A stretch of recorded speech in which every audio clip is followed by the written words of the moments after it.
uma nave foi abatida pelos Estados Unidos, pelo NORAD.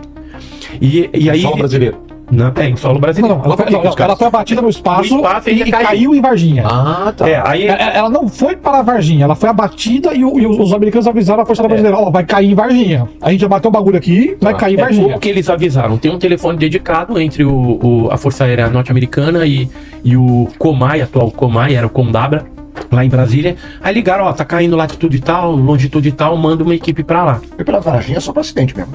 Oi? Fazer o que lá? Não tinha nada naquela época, nada. Aí caiu, não em Varginha, mas na cidade vizinha, na área rural, que é Eloy Mendes. É que A partir Varginha daí é a maior teve cidade da toda região. uma articulação, né, que a gente tem algumas informações aí de bombeiro, de polícia militar e de exército indo para essa região, e depois chegou, né, aquelas barracas com equipamento tecnológico. Aí tem toda uma história em cima da nave. Mas vamos lá, que dia tal ela caiu? 19 para 20 de janeiro E, de aí, 1996. e no momento da queda ninguém viu criatura nenhuma. Então, O tem uma Oralinho e o informação Henrique não que viram, né? uma criatura ficou presa nas ferragens. Bom, aí, mas vamos voltar agora para cronologia. o dia 20. Porque o que aconteceu? Quando a nave ela começou a cair, o Eurico e a Oralina de Freitas, que eram um casal de ruralistas, viram essa nave passando baixo. Quem viu primeiro foi a Oralina, aí chamou o marido, e eles ficaram olhando porque o gado no pasto ali estava correndo de um lado para o outro, meio assustado ali. E aí eles ficaram olhando aquilo até que aquilo desapareceu. Demorou assim vários minutos. Essa nave tubular, né, em forma de cilindro, ela era do tamanho de um micro-ônibus. A parte traseira dela estava soltando fumaça branca e tinha umas partes balançando, segundo o depoimento do Eurico de Freitas, né? E a gente acredita que quando ela foi baixando a altitude, as criaturas foram pulando e se refugiando numa mata e próximo ali do Rio Verde, onde muitas pessoas relataram avistarem esses seres. Quando amanheceu, dia 20, no Jardim Andere, numa mata que tem ali, alguns transeuntes e crianças viram uma dessas criaturas num barranco, ligaram pro corpo de bombeiro e falaram, tem um bicho aqui. Como é o corpo de bombeiros que captura as criaturas, assim, selvagens, eles se deslocaram para lá, mas se depararam com algo diferente. Nisso que eles estão capturando, já subindo o barranco com a criatura enrolada numa rede, e eles estavam de luvas também, a gente ficou sabendo até depois que eles incineraram, né, todo esse material, porque ficou com uma substância meia viscosa, meia melenta da pele da criatura, né? Quando eles estavam subindo, chegou 2 caminhões da ESA, aquele modelo 1418 coluna camuflada, Escola de Sargento das Armas, em Três Corações, fica a 15 km de Varginha. Aí eles pararam, desceu um oficial e falou, a gente vai levar isso aí. Aí os bombeiros falaram, dá um tempo. Aí ligaram por rádio, Aquele programa de jurisdição. Maciel, o Major Maciel. É o programa de jurisdição. E o Major Maciel foi lá junto com outro bombeiro, que já estava saindo também, estava dando turno dele. Chegaram lá, conversaram com os militares, viram a criatura, soltavam um zumbido e tal. E autorizaram, então, o pessoal do exército levar.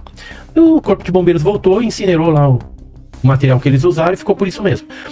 Quando chegou à tarde, houve uma operação pente fina naquela mata, ali próxima, que o exército capturou mais uma viva e uma morta, porque foi escutado tiro de FAL, que é fuzil automático leve, então foi capturado Ou seja, duas criaturas. já tem 3 aí. Quando eles subiram com o saco de campana, um se mexia e o outro não. Então, supõe-se que um estava vivo, uma criatura viva, e a outra inerte estava morta devido a esse tiro de FAL que foi escutado ali na mata. Então aí a gente já tem 3 criaturas.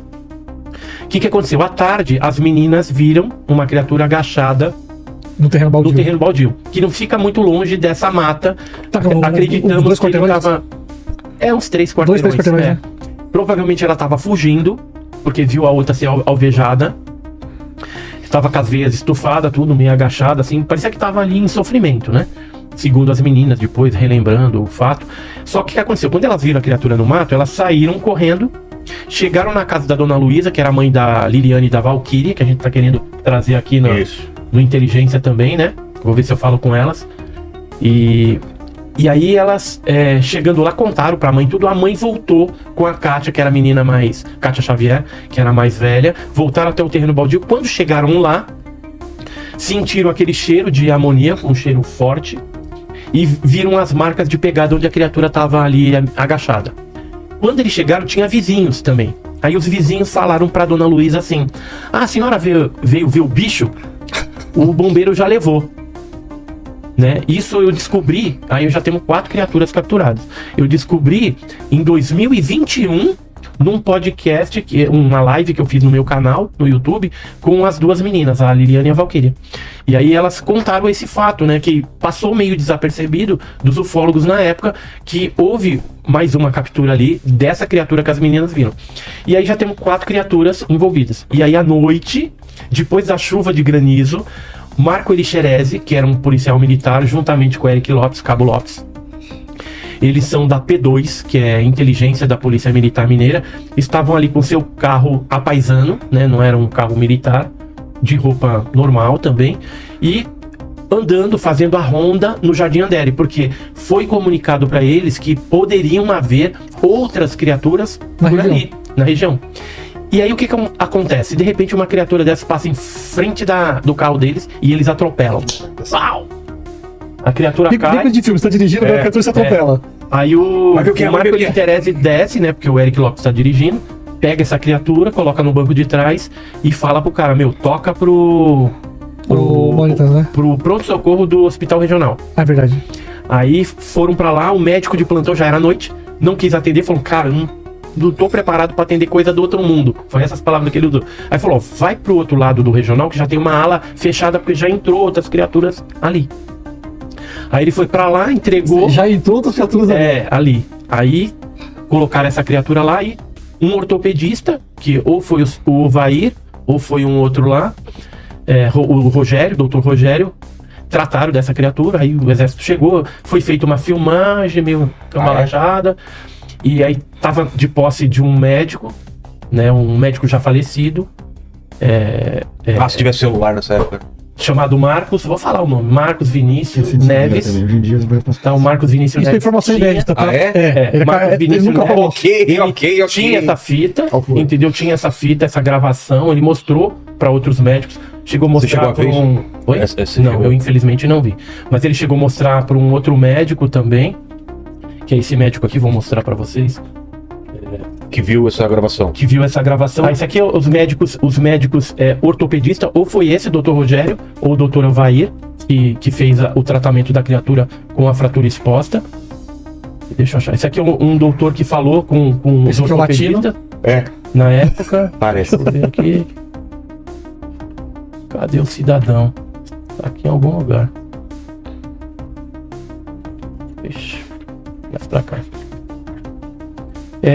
Esse médico que falou recentemente, cadê ele?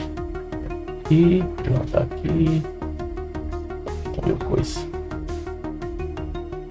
Daqui a pouco eu acho aí. Vai falando o que ele falou, depois a gente acha. Bom, você pode depois passar por ele que eles colocam o que esse médico recentemente ele falou, né? Ele disse que viu na casa do Marcos, né, a fita, né, porque ele tinha essa gravação, uma gravação curta e tal, e ele deu um depoimento, assim, falando assim, meio figurado em algumas partes, como se fosse um jogo de xadrez, né, e na verdade, outros médicos a gente tá sabendo, mas esse daí eu não vou falar nome, que viram também essa fita e deve ter essa fita em mãos, porque teve uma turma que tentou chegar nessa fita junto à esposa, né, do médico lá e não conseguiu localizar, né? Tem um gringo oferecendo uma grana pela essa fita, não na verdade ele não tem mais essa grana pra oferecer. Não, porque a produtora dele faliu. Achei aqui, ó. Esse aqui, ó. Esse aqui que viu a fita, Dr. Ítalo Gomes Denelli Venturelli. Tá. Ítalo Venturelli. Ele chegou a ver na casa desse Marcos. A esposa cedeu uma espécie de um HD, né? Pra ver se tava ali o filme, mas provavelmente o médico deve ter tirado dali, sei lá o que ele fez. Tá com você? Ou passou pra outro... Tá com você lá? Não. E quem foi que ofereceu? Quem ofereceu o James Fox, que é o diretor de um filme, ele fez lá um Moment of Contact, que tem algumas coisas boas no filme, tem outras coisas furadas, né? Que são mentira. Ele chegou a oferecer quanto? Ele tava oferecendo R$1 milhão, que seriam $200 mil na época. Sim. Só que hoje não tem mais essa grana pra oferecer. Por isso que surgiram vários golpistas aí em torno desse negócio. Então, veja... Até o momento veja que são 5 criaturas. Então, essas 5 criaturas eu posso botar a minha mão no fogo. Só pra explicar, a quinta do Xerez acabou O Xerez acabou morrendo por conta do contato com a criatura, né? Só pra. Morreu, porque ele sofreu um arranhão embaixo da axila. Provavelmente a criatura tá se debatendo em fevereiro ele teve complicações, né? Como se fosse um pelo encravado. Aí a corporação médica da polícia tirou e tal. Mas depois ele internou no hospital Bom Pastor. Aí o doutor Cesário tratou dele lá, mas veio a óbito. Era um rapaz de 23 anos, né? E acabou vindo a óbito em circunstâncias estranhas. Quando eu conversei com o legista do Marco Xerez, que era o Dr. Janine, tive no apartamento dele lá, ele me falou assim, cara, eu tenho dezenas de anos de profissão, aposentei, já tá velhinho ele, e ele falou assim, eu nunca vi uma bactéria agir de forma tão brutal, forte, né? Uma super bactéria. E era uma bactéria que só dá em animais. Ele falou, nunca vi uma bactéria dessa daí dar em ser humano. É algo extremamente raro, né? Então ele... E aí eu falei, poderia ser extraterrestre? Ele falou, eu não posso falar se não é, mas... Estranho. É estranho. É no mínimo estranho. O que eu posso te falar, assim, nas entrelinhas da entrevista que a gente publicou no canal, ele deixa, assim, algumas coisas no ar, você vê que ele não pode falar muito. Mas até onde ele pôde falar, ele dá esse indicativo, né? Então veja que pelo menos cinco criaturas a gente tem como provar hoje. Capturadas. Ainda não contou do zoológico ainda. Agora, na Unicamp tinha 2 vivas, foram pra lá, uma machucada, uma saudável e uma morta. A morta foi colocada no Hospital das Clínicas, num subterrâneo que tem lá. O Conrad Metz, juntamente com o Badam Palhares, foram os que mais mexeram com essa daí. Uma criatura, a gente ficou sabendo que foi pro IFISH, que é o IFCH. Lá era uma criatura viva e provavelmente a mais saudável, e tinha uma que estava meia doente, assim, meia ruinzinha, que colocaram na patologia avançada, que foi onde eu e o Joseph fomos e passamos um perrengue. Quer contar o perrengue que a gente passou? Basicamente, a gente fez na época, junto com o amigo nosso Felipe Kling David, a gente fez um post a gente queria achar alguém que tivesse visto a criatura na Unicamp. E o que a gente fez? A gente percebeu que nada que a gente postava no nosso site atraía essa pessoa. Então a gente fez um post bait num blog muito movimentado do amigo nosso, que é o Felipe Kling David, que é o... Como chama o blog dele? Daqui a pouco eu lembro, eu falo o nome. Tá. Mas enfim, o Edson escreveu o texto e a gente postou lá.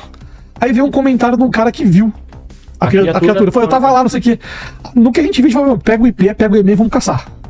E a gente começou a caçar, começamos a ver que o IP era de Campinas, fomos indo, a gente chegou no bairro do cara. E falou, mano, vamos matar esse cara. Aí a gente começou a pesquisar, pegamos o nome dele, vamos caça aqui, descobrimos o endereço da mãe dele. Aí batemos lá na mãe dele. Aí foi os dois malucos. Né? Que medo. Eu social. A gente, a jogada. A jogada. Eu ia falar isso, ia com aquele aparelhinho até pra apagar a memória, assim. Não, aí o legal, né? Eu com o crachá da empresa virei ao contrário. E eu também. Ele com o crachá da empresa virou ao contrário. E a gente foi lá como se a gente fosse do banco. Pra falar com o cara. Pra falar com o cara. Como se a gente fosse do banco, né? Você já viu o gerente do banco na casa de alguém? Mas nunca. Mas eu trabalhava no Banco do Brasil, então... Se precisasse, o dele dava pra dar uma carteirada, né? O meu não dava. Aí a gente conversou com a mãe dele lá e falou, não, mas o Vitor não tá aqui não. Espera aí, eu vou ver aqui no celular onde é que ele tá. Eu achei por conta de saúde da mãe. Por conta de saúde, eles tinham controle de rastrear pelo celular, por GPS. Ele tá no escritório dele. Pensa, você quer o endereço? Eu vou dar pra vocês. E bora lá o endereço do cara. Chegamos lá, tocamos esse cara aqui. Esse aqui, ó. Vitor Capone. Esse aqui. Aí chegamos lá, a gente se apresentou pra ele e falou assim, vamos já falar o que é. Quando a gente falou que olha, a gente é pesquisador de ufologia, a gente veio aqui por conta do seu comentário no blog e tal. Ele ficou branco na hora. E aí? E aí a gente explicou pra ele o que a gente tava fazendo lá e perguntou, mas assim, nós fomos com os dois pelo peito. Você topa falar com a gente? Ele ficou meio assim, nervoso. Ele, eita, vamos conversar. Aí explicamos qual que é o nosso intuito, tal, como é que a gente tava mostrando o nosso trabalho pra ele e tudo. Ele falou, tá bom, eu falo. Meu, montamos uns tripézinhos com a câmera na hora, celular ali, tudo. E ele começou a contar a história dele. Que em 2015 foi isso. Em 2015, que ele tava com um amigo numa festa. O pai dele era uma pessoa influente na região. E eles estavam numa festa do reitor da universidade. Ou o reitor da universidade estava numa festa deles, enfim. É uma festa onde o reitor tava. O reitor tinha mamado um pouco. E ele ouviu a conversa do reitor.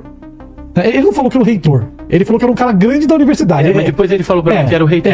Na época ele não falou assim na cara, mas enfim. E ele deu a entender que a criatura, que tinha uma criatura estranha no prédio tal da universidade. Ele e o amigo dele falou assim, mano, vamos lá. Então vamos lá. Pegaram o carro e foram. O amigo dele, a gente descobriu agora em 2024 que era o Rodrigo. Levou 9 anos pra descobrir o amigo dele. Porque eles tinham perdido contato. Por conta de um podcast, o amigo dele viu o vídeo e falou: meu, sou eu! Aí procurou a gente e tal e falou. Só que assim, o depoimento dos dois, devido ao tempo, a gente percebe algumas discrepâncias, assim, mas não é coisa muito grande. Em linhas gerais é a mesma história. Mas aí parece assim, aí minha percepção, que o Vitor empurrou, que foi o Rodrigo que viu, e o Rodrigo empurrou, porque o Vitor falou que ele tava agachado e o amigo dele subiu em cima do ombro dele pra olhar pra janela do laboratório. E o outro falou que foi o contrário. Subiu então, assim, na grade. Talvez os dois estão com medo de falar eu vi. Ou assim, pra se proteger também, sim. porque o Vitor ficou muito assustado. Cara, o Vitor suava. Você vê a entrevista, o Vitor suava contando. E a gente foi no local. E a gente falou assim: você topa com a gente no local? Porque assim, o que aconteceu, resumindo o que aconteceu, eles foram até o local, um subiu no ombro do outro, ele viu a criatura num terrário, a criatura fazia um som que era como se fosse som de unha passada de calça jeans, sabe? Assim, ó. Sim. Som de calça jeans, né? Só que alto. E a criatura, ele via a criatura até que a criatura olhou pra ele. Quando a criatura olhou pra ele dentro do terrário, ele pulou da janela: vamos embora. E nisso tava chegando os carros. 2 Fiorinos, né? Que ele falou. Foi 2 Fiorinos chegando pra ele, assim, e eles estavam saindo. Só que nisso desceu da Fiorino 2 caras armados. Meu, 2 caras com roupa de civil armados, essa merda não é segurança da faculdade. Eles pegaram o carro, meteu no meio do mato e foi embora. Uma Fiorino veio atrás dele, a outra não. Só que eles eram da região, eles conheciam todas as quebradinhas ali da faculdade, que não era totalmente cercada. Pelo meio do mato, eles saíram com o carro e foram embora. Desapareceram. Eu, assim, acredito que eles deram azar de chegar no momento que a criatura ia ser retirada, porque tinha acabado a força da universidade. Ou acabaram com a força na universidade. Entendi. Entendeu? Então, assim, que tava tudo apagado, acabou a força. Então, provavelmente, eles deram azar de chegar no momento que a criatura ia ser transportada pra fora.